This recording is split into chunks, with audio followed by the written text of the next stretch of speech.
Chapter 17. For the next week and a half, the boys continued to dig in and around the area where X-Ray had supposedly found the gold tube.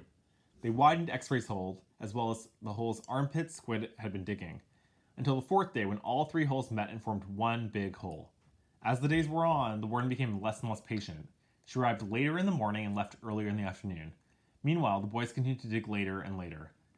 This is no bigger than when I left you yesterday, she said, arriving late one morning, well after sunrise. What have you been doing down there? Nothing, said Squid.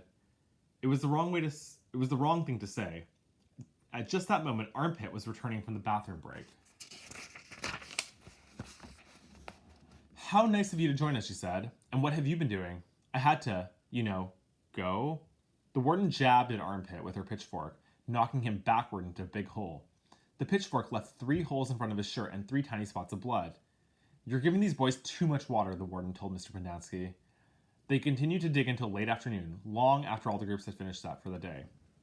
Stanley was down in the big hole along with the other 6 boys. They'd stopped using the wheelbarrows.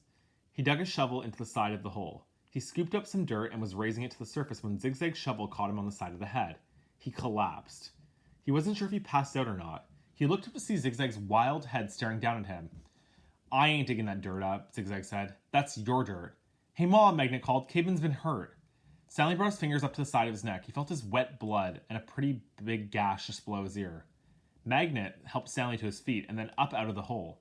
Mr. Sir made a bandage out of a piece of sack of sunflower seeds, taped it over Stanley's wound. Then he told him to get back to work. It isn't nap time. When Stanley returned to the hole, Zigzag was waiting for him. That's your dirt, Zigzag said. You have to dig it up. It's covering my dirt. Stanley felt dizzy. He could see a small pile of dirt, and it took him a moment to realize it was the dirt which had been on his shovel when he had been hit. He scooped it up, then Zigzag dug his shovel into the ground underneath where Stanley's dirt had been. The next morning, Mr. Sir marched the boys to another section of the lake, and each boy dug his own hole, 5 feet deep, 5 feet wide. Stanley was glad to be away from the big hole. At least now he knew how much he had to dig for the day. It was a relief not to have other shovel swinging past his face, or the warden hanging around. He dug his shovel into the dirt and slowly turned to dump it into a pile.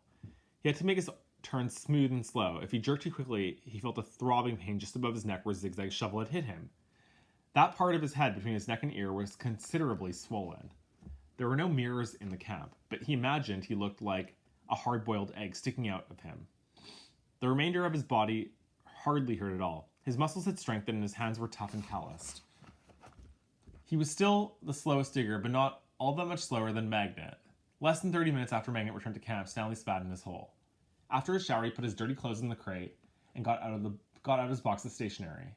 He stayed in the tent to write the letter to Squid and the other boys, so Squid and the other boys wouldn't make fun of him for writing to his mother.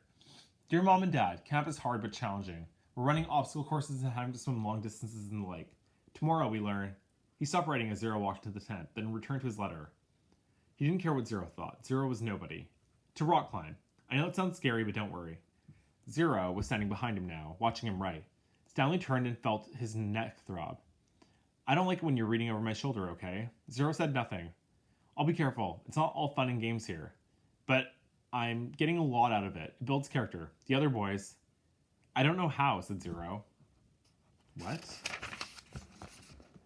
Can you teach me? Stanley didn't know what he was talking about. Teach you what? To rock climb? Zero stared at him with penetrating eyes. What? Said Stanley. He was hot and tired and sore. I want to learn to read and write, said Zero. Stanley let out a short laugh. He wasn't laughing at Zero. He was just surprised. All this time he thought Zero was reading over his shoulder. Sorry, he said. I don't know how to teach. After digging all day, he didn't have the strength to try to teach Zero to read and write. He needed to save his energy for the people who counted. You don't have to teach me to write, just to read. I don't have anybody to write to. Sorry, Stanley said again. His muscles and hands weren't the only parts of his body that had toughened over the past several weeks. His heart had hardened as well. He finished his letter. He barely had enough moisture in his mouth to seal and stamp the envelope. It seemed that no matter how much water he drank, he was always thirsty.